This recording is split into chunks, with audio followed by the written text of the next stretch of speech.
ধিঙৰ আনোৱাৰৰ চৰ্চা চেঙাত আনোৱাৰে কিমানৰ পৰা ধন সংগ্ৰহ কৰিলে ভাইৰেল কল ৰেকৰ্ডিঙক লৈ চেঙাতুল পাৰ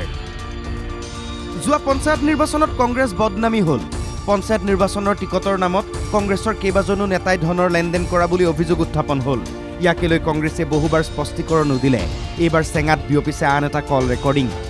চৰ্চা অনুসৰি কথোপকথন দুই কংগ্ৰেছীৰ খোলাবন্ধা জেডপিচিৰ প্ৰাৰ্থী আব্দুল লতিফ সৰকাৰ বৰপেটা জিলা কংগ্ৰেছৰ সভাপতি ৰাজীৱ হকৰ কথোপকথন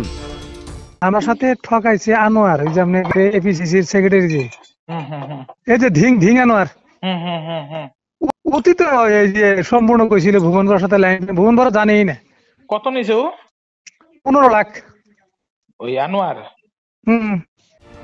ফোনত জিলা কংগ্ৰেছৰ সভাপতিক অভিযোগ দিছে আব্দুল লতিফ সৰকাৰে পঞ্চায়ত নিৰ্বাচনত ধনৰ লেনদেন হোৱাৰ অভিযোগ প্ৰদেশ কংগ্ৰেছৰ সাধাৰণ সম্পাদক আনোৱাৰ হুছেইনে ধন লোৱাৰ অভিযোগ সন্তলি জিলা পৰিষদৰ সদস্য শাহজাহান আলীৰ জৰিয়তে 16 লাখ টকাৰ লেনদেন হোৱা বুলি অভিযোগ উত্থাপন কৰিছে আব্দুল লতিফ সৰকাৰে খং কৰিছে আব্দুল লতিফে এতিয়াও ধন পাবলৈ বাকি দলক শক্তিশালী কৰিবলৈ দলৰ হৈ কাম কৰি যাবলৈ অনুৰোধ জনাইছে জিলা সভাপতিয়ে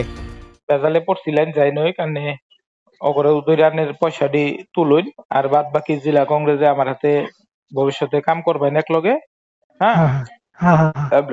আমরা একলগে মিলা জুলা কাম কইরা দলটা কিভাবে শক্তিশালী কর নাগে আর নেক্সট টাইম আনে যদি কোরআন আমরা প্লেস করব পারি আমরা করে দিব বনি ভাই হ্যাঁ সুযোগ পাইছে বিজেপিয়ে কংগ্ৰেছৰ বিৰুদ্ধে অভিযোগ তুলিছে বহুত এইবাৰ পঞ্চায়তত টকাৰে খেল হ'ল আসলতে কংগ্ৰেছ দলৰ কোনো ধৰণৰ নীতি আদৰ্শ নাই তেওঁলোকৰ নীতি আদৰ্শ কেৱল মানে তেওঁলোকৰ মুখতে চলে আৰু কংগ্ৰেছ দলৰ মানে যিটো নিৰ্বাচনৰ প্ৰক্ৰিয়া যিটো মানে টিকট বেচা কিনা চলে কেৱল ধনৰ বিনিময়তহে তেওঁলোকে মানে টিকট প্ৰদান কৰিছে এই অভিযোগ গুৰুতৰ আনোৱাৰৰ বিৰুদ্ধে অভিযোগৰ তালিকাও দীঘলীয়া এতিয়া আনোৱাৰৰ বিৰুদ্ধে কি ব্যৱস্থা হয় সেয়াহে হ'ব লক্ষণীয় চেঙাৰ পৰা দিলীপ তালুকদাৰ NKTV+